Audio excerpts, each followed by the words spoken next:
Hello, everyone. Today, we are going to talk about intent-based networking on SONiC. This is a joint talk from Ananjai Guohui Wang from Alibaba Group. So cloud services today plays a critical role in our daily lives. Cloud services relies on data center network management. And in our company, in a typical data center network management process, we have 5 important phases: design, test, deploy, update, and operate. And I saw in this picture, we say the configuration sits in the center of managing data center networks. Let me show you the details about the configuration. So in the first step, our operators typically design the protocol and try to connect this network. So in this case, they should design the configuration. And in the second step, so the operators should be able to test against the configuration according to the specification on the document to check whether the configuration meets their specification. After that, they run the configuration in the network and try to fill out the configuration by using some parameters like IP addresses or the community numbers. In network runtime, the operators may need to update the configurations according to some service or business purposes.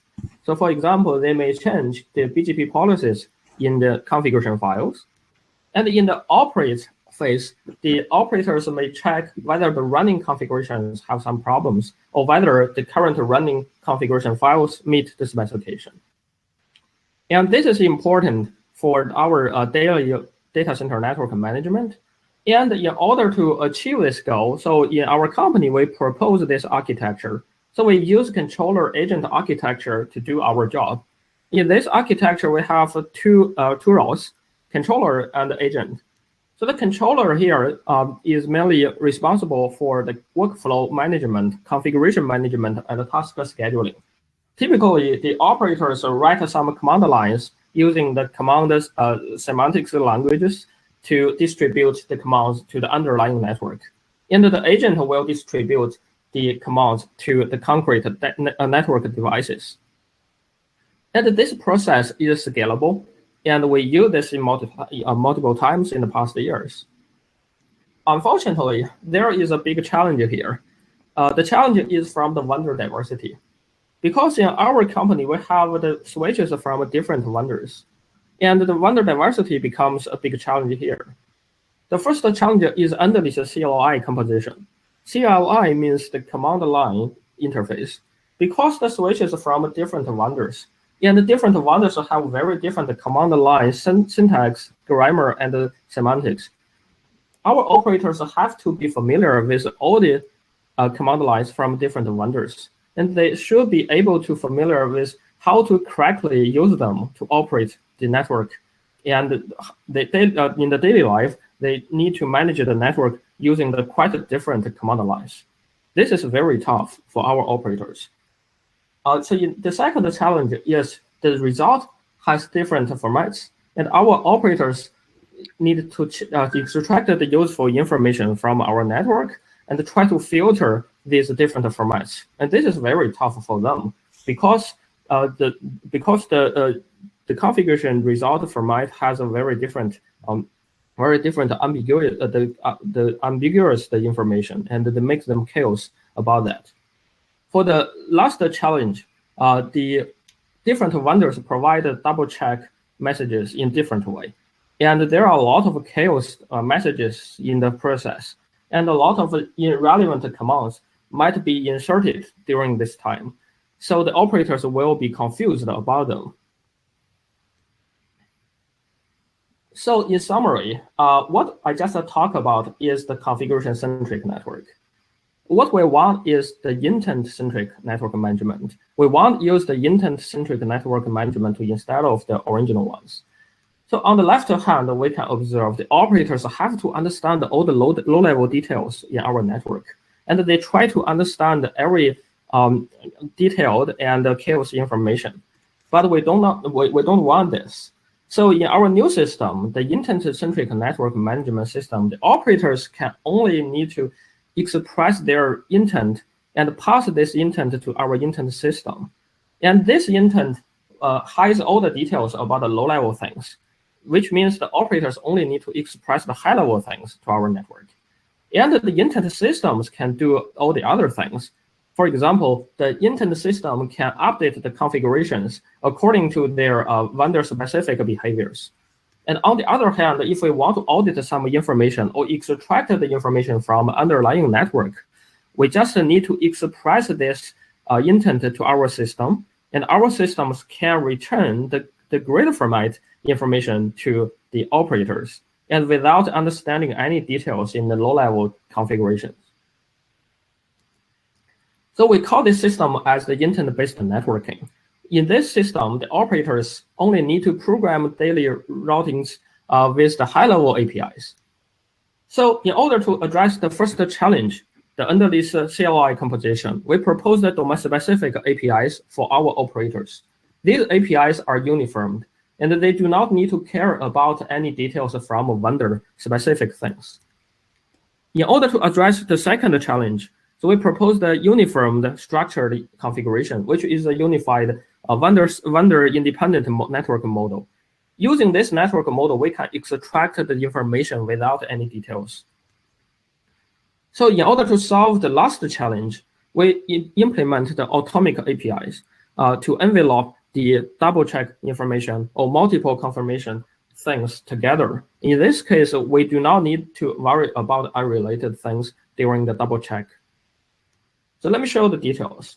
In the first challenge, we propose the APIs for the operators. As shown in this table, we can observe there are a lot of APIs for the operators, but those APIs do not need to care about the low-level things. And on the right hand, we can observe a lot of columns, including different scenarios. For example, for the last scenario, the IP prefix announcement scenario, the operators only need to select the needed APIs, including the interface API or VLAN APIs. They only need to use the domain-specific APIs to express their intent, and without understanding any vendor-specific things here. In order to address the second challenge, we propose the uniform network model. And if the operators want to generate the configuration, the operators first use our domain-specific APIs to express the intent and pass this intent to the vendor-independent network model. So this model will translate all the information to the adapter, and the adapter implies a lot of vendor-specific CLI templates. So the templates are focused on different vendors. But in this scenario, we can observe the operators do not need to worry anything about the low-level things. On the other hand, if we want to extract some auditing information from the underlying network, we can query the thing from the network, and the network return a lot of vendor-specific information, but we can filter the low-level detailed information by using the expression manager and get the auditing information here. In order to address the third challenge, so we ask the controller to send the CLI to the agent like what we did before, and the agent will distribute the CLI to the underlying network. But because we implement the atomic APIs, and so all the operations are atomic, and we don't need to worry about the double confirm things during the query process, and we can directly get the result. And in this process, we don't need to worry about the irrelevant information to borrow our result. So for example, on the right hand, we can observe between the start and the finish status, we have a lot of different states, state A, B, and C. And in our new system, we don't need to worry about that because we can just use the green lines here to express our purpose and to solve this problem. So now I have talked about the IBN, and Guohui will talk about the IBN on SONiC to let you know the more details about the IBN on SONiC things. So Guohui, please. Okay, thanks, Anand. I'll talk about our IBN implementation on SONiC. Our traditional IBN network management model are running for all kinds of different network devices. Mostly on the legacy devices, those configuration change are applied on the devices using command line interface, as Anand mentioned before. But using SONiC as an open platform, we can have a code design between our management system and also the SONiC OS, so to simplify a lot of things.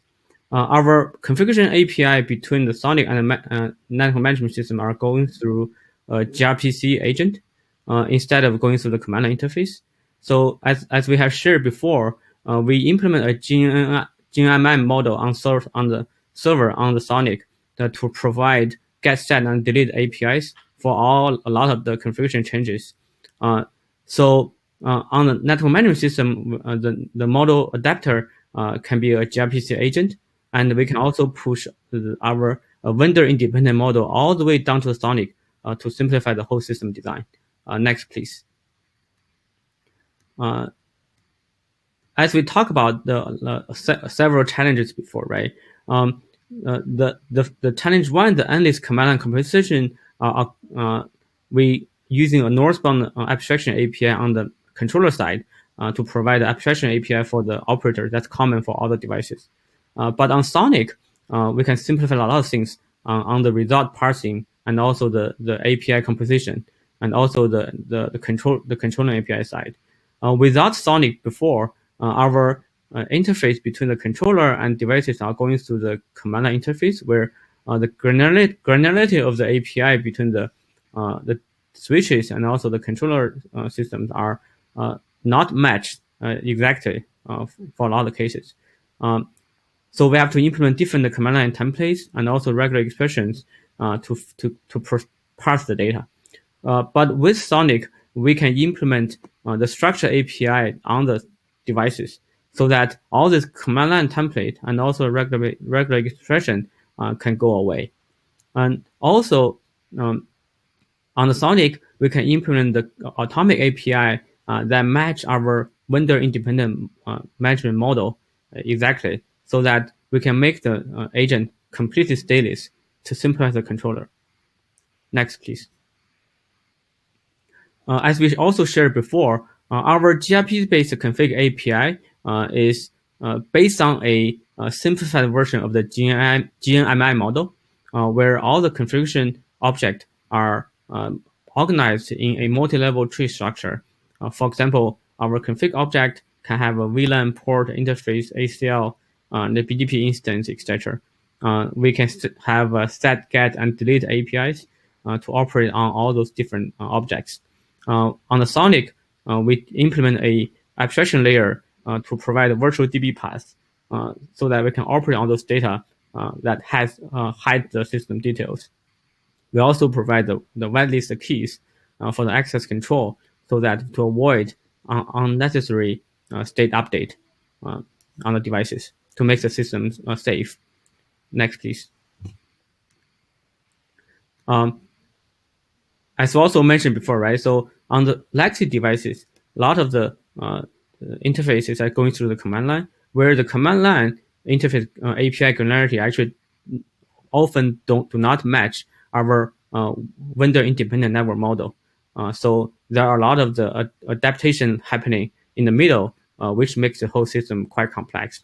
Of course, on SONiC, when we move all this API into gRPC-based structure API, we can actually push the our own vendor-independent network model all the way down to the switches, so that all those command line template and also regular expression can be just removed.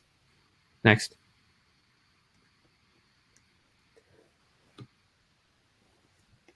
Another benefits of using SONiC for the IBN is on the atomic API.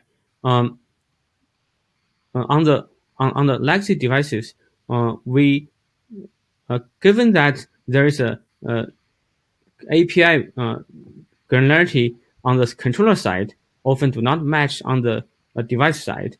Also, to maintain the network, the data from network devices, the agent often have to maintain a lot of state and also double confirm information from the switches. This actually makes the agent also quite complex. On the SONiC, given we can change the API, design the API of the switches according to our network management model, so that the API of the controller, API of the switch, and the data model of the controller can be all matched together. And also, we can also make all those APIs atomic, so that the control path between the controller and the device can be make very clean and also simplified. and also the agent in the middle will become completely stateless, which simplifies the whole system quite a lot. Next, please. Then the challenge here is we all know that the SONiC is an inherently asynchronous system where all those applications are running as independent process, and their data are shared between a system DB. This loosely coupled asynchronous system has no dependency between all those applications. So providing a synchronous operation on top of this inherently asynchronous system requires a lot of trade-off between the system simplicity and also the data consistency model. There's also no failure handling mechanisms happening on the core code path of SONiC. So next, please. So to address the challenge of this synchronous operation on SONiC, we actually leverage the failure handling framework to provide the synchronous operation for flexible API. Let me give you an example. For example, if we want to change the BGP configuration on SONiC, today, if you set a BGP configuration change through the gRPC API, and that change will be right into the config DB and then return back to the gRPC server, and that's it. We don't really know whether or not that config is applied successful or not. But in our SONiC implementation, and we're using a failure handling framework to provide a synchronous operation for that. The process will be something like we will have a config change from gRPC server for BGP, and then that change will be right into the config DB, and then we don't return immediately from there. And then the config DB change will be applied to the BGP config D through the config enforcer in the BGP config D. And then we have an error handling scheme implement that waiting for and write the result into the result DB. And then a result pops up wait process will check the result DB to see whether or not that config is applied successful or not. And if there's any failure, and the result will be returned back to the gRPC server with a failure signal. So using this failure handling framework, we can select the API to make them synchronous in a flexible way. Next, please.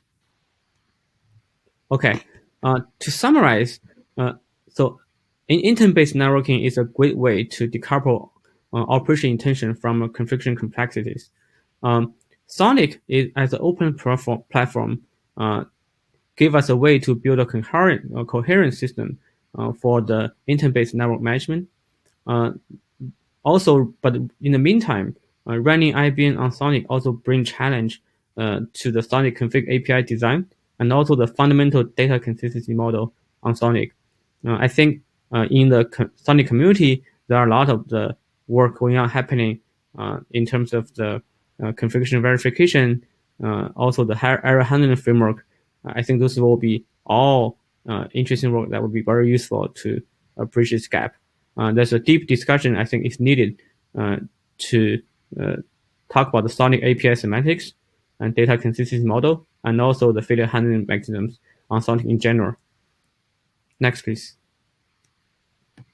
I will also call for the action where in the community we want to work together to build a stronger lifecycle management capability on SONiC to provide a better abstraction for the network, and also to provide more robust atomic API to improve the incremental configuration update on the SONiC system.